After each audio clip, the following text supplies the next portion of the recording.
ગ્રામ panchayat deputy સરપંચ પરમાર ગોપાલસિંહ।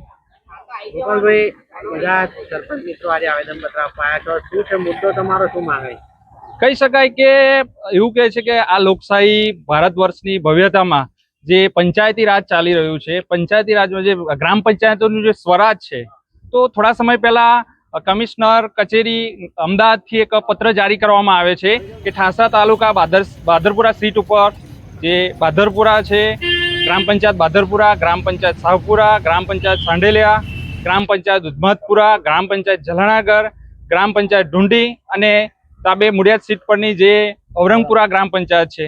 ત્યારબાદ આપણે જોઈએ તો ડાકોર નગરપાલિકાની આસપાસની કેટલીક ગ્રામ પંચાયતો છે, એમાં જોઈએ તો સિમલત છે, જાખેડ છે, સુઈ ગ્રામ પંચાયત છે।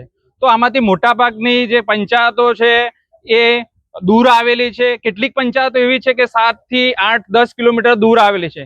છતાં પણ દુઃખ એ બાબતનું છે કે અહીંયા અમારી સાથે સરપંચ એસોસિએશન પણ અહીંયા હાજર છે, સાથે બધા સરપંચ મિત્રો પણ હાજર છે। જે પંચાયતોના નામ છે, કોઈ પણ સરપંચને જાણ કરવામાં નથી આવી અગાઉ અને આ પત્ર જાહેર કરી દેવામાં આવ્યો છે। અમારી ઉગ્ર માંગ એ છે કે અત્યારે જે પત્ર મુજબ અહીંયા જે ઉપસ્થિત સરપંચો સાથે ગ્રામ પંચાયતની અંદર સામાન્ય સભા અને ગ્રામ સભા સાથે સર્વાનુમતે ઠરાવ પસાર કરી અને ઠરાવની નકલો દ્વારા આજરોજ કલેક્ટર કચેરી સાથે અમે આવેદનપત્ર આપવા આવ્યા છીએ। સાથે સાથે ડીડીઓ સાહેબને જિલ્લા સેવા સદનમાં પણ આવેદનપત્ર આપવા આવે તો મોટા મોટા સ્ટેજ પરથી એવું કહેવામાં આવે છે કે ભારત દેશ ગામડાઓનો બનેલો દેશ છે અને ગામડા પર ભારત દેશ ટકી રહ્યો છે।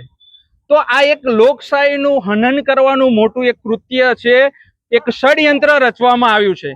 સૌ કોઈ જાણી શકે છે કે ગ્રામ પંચાયતમાં જે પાયાની સુવિધા છે એ સામાન્ય માણસને, સ્ત્રીને સરળતાથી મળી શકે છે, જ્યારે જો નગરપાલિકા સાથે એનું જોડાણ કરવામાં આવે તો આપણે એક ચોક્કસ પ્રોસેસમાંથી પસાર થવું પડે છે। વેરાની વાત કરીએ તો ગ્રામ પંચાયતનો જે વેરો છે અને નગરપાલિકાનો જે વેરો છે એ વેરામાં ઘણો મોટો તફાવત છે। બીજી રીતે જોઈએ તો ભારત ગામડાના બનેલા દેશમાં જેટલી પણ ગ્રામ પંચાયત હશે અને ગામડાઓમાં મોટા ભાગે 95% જે પોતાનું જે ગુજરાન છે એ ખેતી ઉપર અને પશુપાલન ઉપર કરતા હોય છે। બીજી એવી ઔદ્યોગિક સવલતો છે નહીં, આર્થિક રીતે ગામડામાં મજબૂત માણસો છે નહીં। જે સામાન્ય વ્યક્તિ છે કે પોતે દિવસે લાવે છે, કમાવે છે અને ખાય છે, એને નગરપાલિકાનો વેરો કેવી રીતે પરવડે?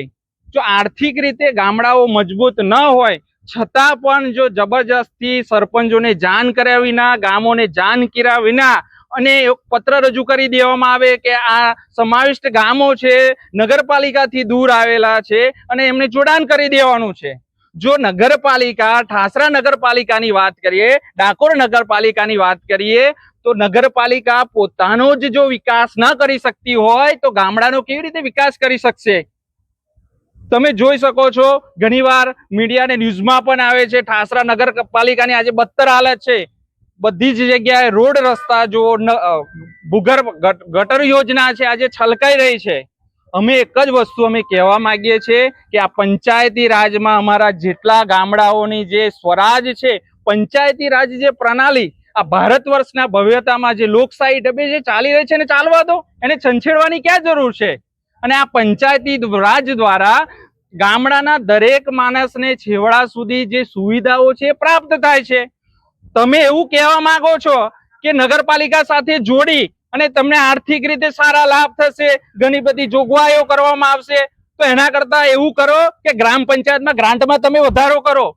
તમારે જો વિકાસ જ કરવું છે, તમારે પરિવર્તન જ કરવું છે તો તમે જે નાના પંચ આપો છો નાના પંચમાં વધારો કરો, ગ્રામ પંચાયતો વિકાસ કરી જ શકશે। તમે વિચાર કરો કે નગરપાલિકા જો પોતાનો વિકાસ નથી કરી શકતી, ગ્રામ પંચાયતોમાં અલ્પ પૂરતી ગ્રાન્ટ આપવામાં આવે છે, છતાં પણ છેવાડાના માનવી સુધી એ પહોંચાડવાની કોશિશ કરવામાં આવે છે। એટલે મહેરબાની કરીને આજે ઠાસરા તાલુકા સરપંચ એસોસિએશન અને જે પણ પંચાયતોના જોડાણમાં નામ આવેલા છે એ સખત શબ્દોમાં અમે એને વખોડી દઈએ છીએ કે અમારે નગરપાલિકાના વિકાસ સાથે કે નગરપાલિકા સાથે જોડાવાનું નથી। એ બાબતે આજ રોજ અમે કલેક્ટર ખાતે આવેદનપત્ર આપ્યું છે અને છતાં પણ અમારી જે લાગણી છે અને માગણી છે જો સ્વીકારવામાં નહીં આવે તો ઠાસરા મામલતદાર કચેરી ખાતે અમે ઉગ્રમાં ઉગ્ર આંદોલન કરીશું।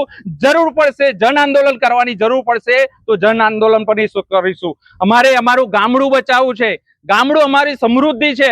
તમે તમારી રણનીતિથી અમારી જે ગ્રામ પંચાયતના નામ છે એ નામને ભૂસવાની વાત કરો છો. તમે પોતાના ગામને ભૂસવાની વાત કરો છો. તમારી આ કઈ રણનીતિ છે ખબર નથી પડતી. તમારે વિકાસ જ જો કરવો હોય તો આ ગ્રામ પંચાયતોના જે નામ છે ગ્રામ પંચાયતોમાં તમે પૂરતી ગ્રાન્ટ આપો, ગ્રાન્ટમાં વધારો કરો, તો જે નગરપાલિકામાં જે વિકાસ દેખાઈ રહ્યો છે ને એથી વધુ વિકાસ જોવા મળશે. મહેરબાની કરીને આ જે ષડયંત્ર છે, જે પણ કિન્નાકોરી છે એને દૂર કરી દો અને અમારી જે માગણી છે એ સ્વીકારો, અને માગણી નહીં સ્વીકારવામાં તો ઉગ્રમાં ઉગ્ર આંદોલન કરવાની અમે ચીમકી આપી છે. સાથે સરપંચ એસોસિએશન પણ અમારી જોડે છે. બોલો ભારત માતા કી.